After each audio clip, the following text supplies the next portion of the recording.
T'as le camp de chez moi. Arrête de me foutre ton barreau de chaise de contrebande sous le nez avant que je t'en fasse un suppositoire que t'allumeras par les naseaux. Qu'est-ce que vous osez dire? Comment un acteur que personne ne prenait vraiment au sérieux est-il devenu l'une des plus grandes légendes de l'histoire du cinéma? Avant de devenir l'inspecteur Harry, avant de devenir une star mondiale du western, et avant de remporter plusieurs Oscars en tant que réalisateur, Clint Eastwood était un acteur en difficulté que Hollywood jugeait un peu trop raide, trop silencieux et pas assez charismatique. Et pour beaucoup même, sa carrière était déjà condamnée. Et pourtant, pendant plus de 60 ans, il va enchaîner les succès et il va traverser les générations et réussir ce qu'aucune autre star n'a vraiment accompli. Devenir à la fois une icône du western, du cinéma d'action et l'un des réalisateurs les plus respectés au monde. Correctement utilisé, il efface un homme et ses empreintes digitales aussi. Excusez-moi, commandant. Cette question a peut-être l'air idiote, mais savez-vous piloter? Non. J'en ai aucune idée.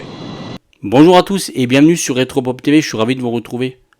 Alors aujourd'hui je vais vous raconter comment Clint Eastwood est devenu l'une des dernières véritables légendes d'Hollywood. Et pour comprendre cette incroyable histoire, il faut revenir au début des années 50. Aujourd'hui, Clint Eastwood est considéré comme l'une des plus grandes légendes de l'histoire du cinéma. Mais au début des années 50, rien ne le destinait à un tel destin. Et bien avant les westerns, bien avant l'inspecteur Harry et bien avant les Oscars, Eastwood est un jeune homme qui cherche simplement sa place. Après son service militaire, il enchaîne les petits boulots. Maître nageur, employé dans une station-service, manutentionnaire. Comme beaucoup de jeunes américains de l'époque, il tente de gagner sa vie sans vraiment savoir ce que l'avenir lui réserve. Pourtant, grâce à son physique et sa grande silhouette, il décide de tenter un jour sa chance à Hollywood. Jamais arrivé de tomber sur un mec qu'il fallait pas faire chier. C'est moi. T'as pété un plomb, allez, le vieux, dégage. Mais les débuts sont loin d'être glorieux. À l'époque, les studios recherchent des acteurs charismatiques, capables de captiver immédiatement le public. Et Clint Eastwood ne correspond pas vraiment aux standards du moment. Certains producteurs le trouvent trop raide, d'autres jugent son jeu d'acteur limité. Même sa voix est parfois critiquée. Et les refus s'accumulent. Malgré quelques apparitions dans des films de série B, sa carrière peine vraiment à décoller. Et pour beaucoup, Clint Eastwood n'est qu'un acteur parmi des centaines d'autres qui rêvent de devenir des stars. Puis arrive une première opportunité. En 1959, il décroche un rôle dans la série télévisée Rawhide. Et pendant plusieurs années, il incarne le jeune cow-boy Rowdy Yates. Et la série rencontre un certain succès auprès du public. Mais pour Eastwood, c'est une situation frustrante. Car si Rawhide lui apporte enfin une certaine stabilité, elle ne fait pas de lui une star. Bien au contraire, Hollywood commence à le cataloguer. I can't gun down anyone Mr. Favor hires. Like this? Like that. Pour les producteurs, Clint Eastwood n'est désormais qu'un acteur de télévision. Et à cette époque, cela ferme beaucoup plus de portes que cela n'en ouvre. Les années passent et sa carrière semble stagner. Beaucoup d'acteurs auraient accepté leur sort. Mais Clint Eastwood refuse de se résigner. Lui est convaincu qu'une opportunité finira par se présenter. Et lorsqu'elle arrive enfin, elle vient d'un endroit totalement inattendu pour lui. L'Italie. Un pays qui va changer sa vie pour toujours. À Hollywood, personne ne semble le considérer comme une future vedette de cinéma. Puis une proposition étrange arrive sur son bureau. Un réalisateur italien nommé Sergio Leone cherche un acteur américain pour réaliser un western à petit budget en Espagne. Le projet s'intitule Pour une poignée de dollars. Et à l'époque, faut le dire, personne ne croit vraiment en ce genre de film. Les westerns italiens, que l'on surnommera bientôt les westerns spaghetti, sont souvent regardés avec mépris par Hollywood. Les budgets sont faibles, les acteurs peu connus. Et les studios américains considèrent ces productions comme des copies bon marché des grands westerns classiques. Et pour beaucoup, accepter ce rôle serait une erreur. Si vous voulez mon avis, il s'est salement trompé de tout. C'est du travail que tu veux? Enfin, côté comme tu l'es. Tu peux t'engager comme épouvantail? Pour ça, faut pas avoir peur des moineaux. Mais Clint Eastwood n'a pas grand-chose à perdre. Il accepte donc de partir en Europe. Sans le savoir, il s'apprête à changer sa vie. Et dès les premières discussions, Sergio Leone comprend qu'il veut créer un héros totalement différent de ceux que l'on voit habituellement à l'écran. Les cow-boys traditionnels sont courageux, élégants et bavards. Mais le personnage imaginé par Leone est tout l'inverse. Il parle peu, il sourit rarement, et il semble toujours plus dangereux que les hommes qui l'entourent. Et pour renforcer cette image, Clint Eastwood apporte même certaines idées personnelles. Un cigare coincé entre les lèvres, un regard froid, un poncho devenu emblématique, et peu à peu un personnage unique prend forme. Un personnage que le public surnommera bientôt l'homme sans nom. Pour une poignée de dollars sort en 1964 et c'est un succès immédiat. Le public découvre un western plus brutal, plus moderne et plus réaliste que ceux auxquels il est habitué. D'ailleurs, le film devient un véritable phénomène en Europe. However, at that particular time in my life, it was a great adventure to go off to Europe and take a European approach to the American West. It was a very great adventure. Face à cet engouement, Sergio Leone et Clint Eastwood poursuivent leur collaboration. Ils enchaînent avec et pour quelques dollars de plus. Puis vient bien sûr le film qui va entrer dans la légende. Le bon, la brute et le truand.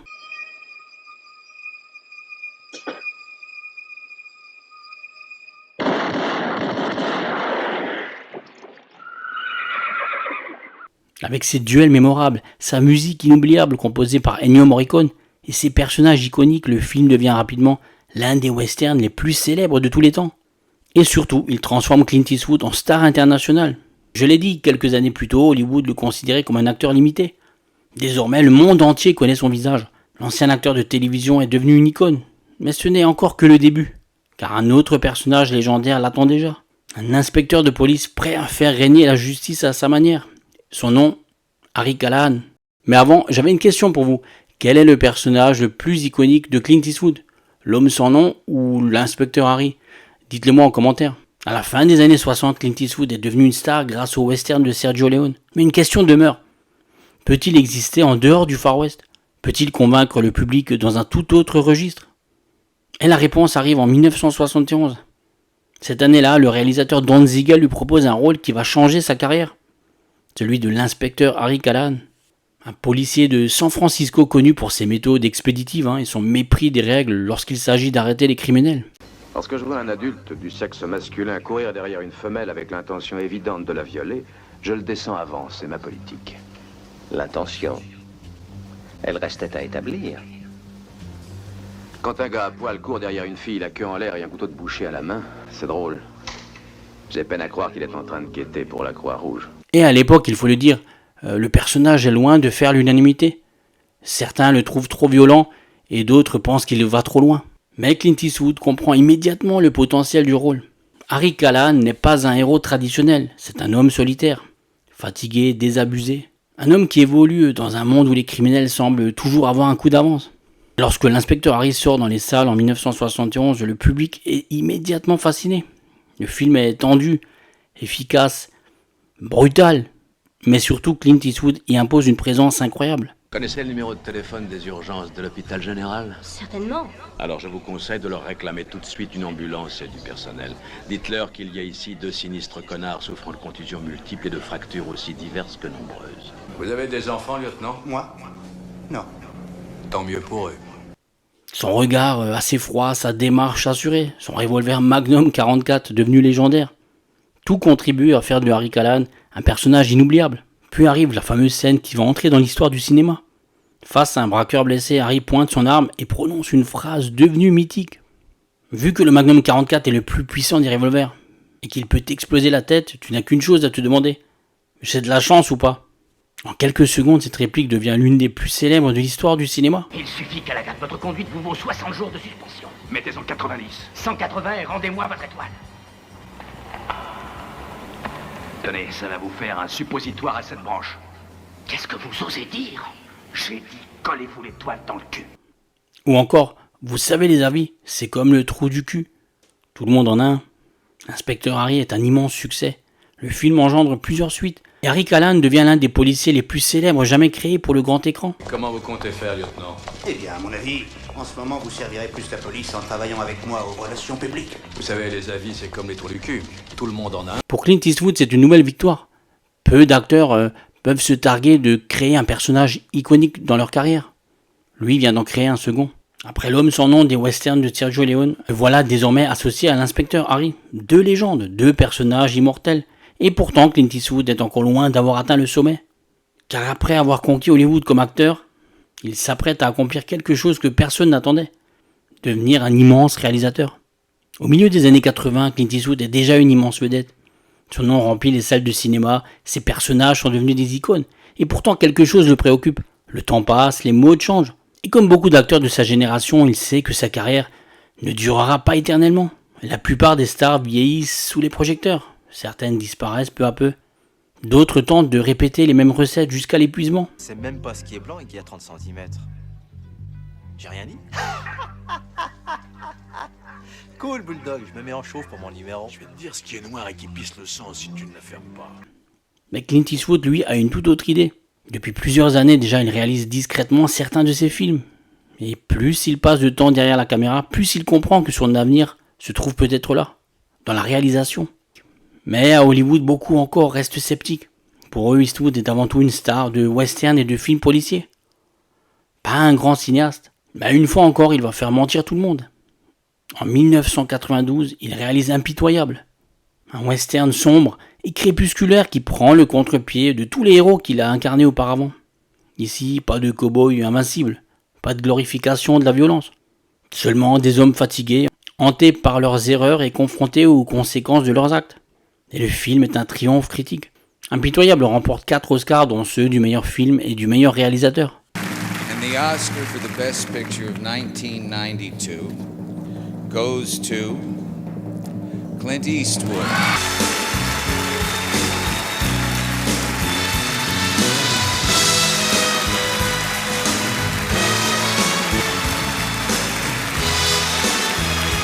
Et à plus de 60 ans, Clint Eastwood vient de réussir l'impossible. Il gagne le respect d'Hollywood une seconde fois, cette fois comme cinéaste.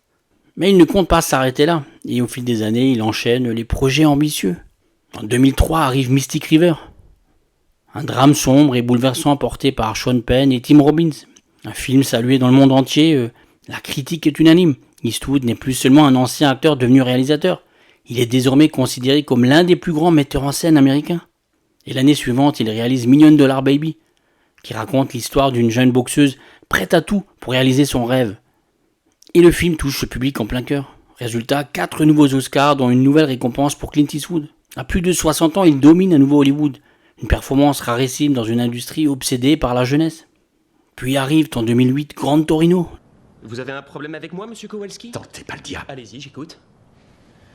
Eh bien, je suis convaincu que vous n'êtes qu'un intello de 27 ans encore puceau qui adore tenir le crachoir à de vieilles bigotes superstitieuses en leur promettant l'éternité. Le film qui raconte l'histoire d'un vétéran grincheux confronté à ses préjugés et à la solitude.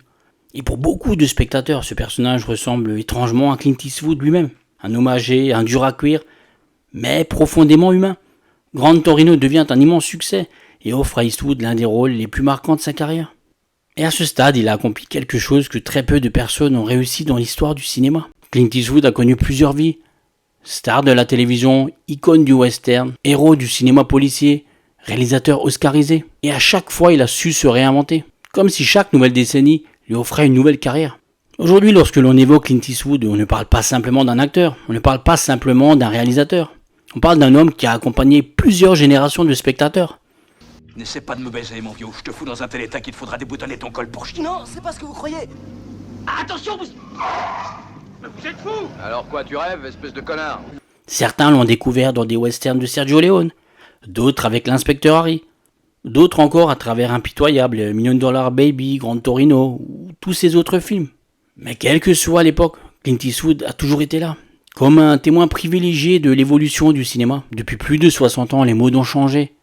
Les stars sont apparues, puis ont disparu. Hollywood s'est transformé, mais Clint Eastwood a continué d'avancer, à son rythme, sans jamais suivre les tendances, sans jamais chercher à plaire à tout le monde.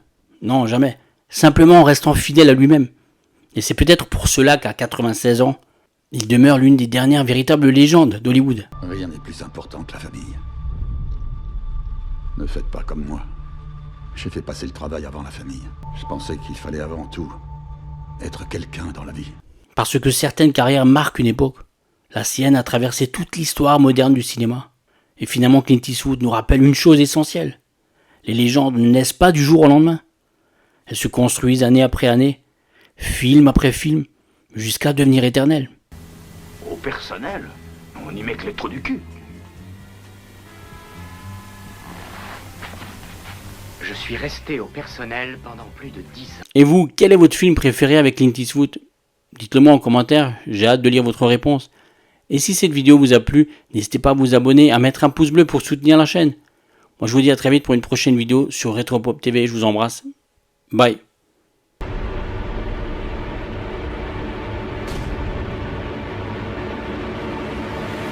Tout ce que je peux dire, c'est que je regrette.